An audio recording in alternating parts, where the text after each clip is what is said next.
dahil nakarelate ako sa movie namin, marami ding makaka-relate. Kasi yun talaga yung totoo. Parang dumating din po sa point na nung nag-umpisa kami ng asawa ko, talagang tinatago ko siya sa bahay.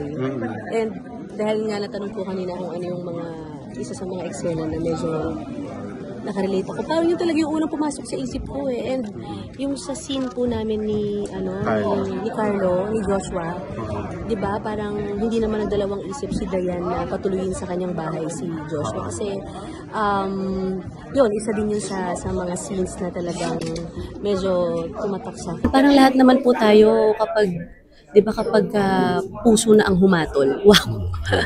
Kapag dating sa pag-ibig naman talaga, parang lahat naman ipaglalaban natin.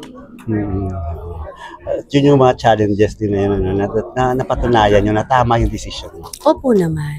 And ako naman siguro, kumbaga, masaya naman po ako. Masaya ako kasi syempre, masaya yung family ko. Nandiyan si Silvio and Sylvia dahil kay Non-Rev. So, wala naman na po ako mahihiling din. Oo. At doon naman sa brother mo, kamusta ngayon? Kahit challenge pa rin yung pinagdadaanan mo pa rin yun hanggang ngayon. Gaano kahaba yung pasensya mo rin doon?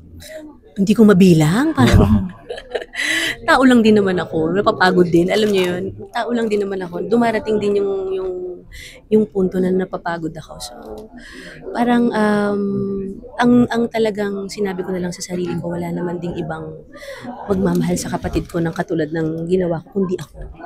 Kasi wala na po kaming magulang. So, talagang ako na lang din po yung talagang iintindi sa kanya. And awa ng Diyos, unti-unti naman po naging maayos ngayon. Improving mo. Yes. Actually, nasa rehab po siya ngayon. So, pinarehab mo? Nasa rehab po siya ngayon. Parang 1 year and 3 months na po. 1 year and 3 months. So, natutuwa naman din po ako sa recovery kasi ngayon nagkakasama ulit kami. After 5 days, bumabalik din po siya ulit sa rehab. And yun talaga yung pinagdasal ko eh. Alam niyo yun, parang pag wala ka na talagang maibibigay, minsan darating talaga sa buhay natin na isusuko mo na talaga lahat sa Panginoon. Di ba? So, hindi naman ako binigo ni Lord. Talagang naging maayos naman po yung kapatid ko sa ngayon. Pinarehab mo siya para maano sa drugs? Ganun? Yes po. Medyo, kasi parang hindi ko na siya kilala. Parang hindi na siya talaga yung kapatid ko. So doon ako natakot. Nung may nakita akong video, parang sabi ko sa sarili ko na ako pa rin yung gagawa ng paraan para maging maayos siya. And yun po, isa sa mga unang steps na ginawa ko, ipasok po siya sa rehab. May kaibigan naman po akong may-ari ng rehabilitation. So hindi ako nahirapan. And gusto niya rin naman po.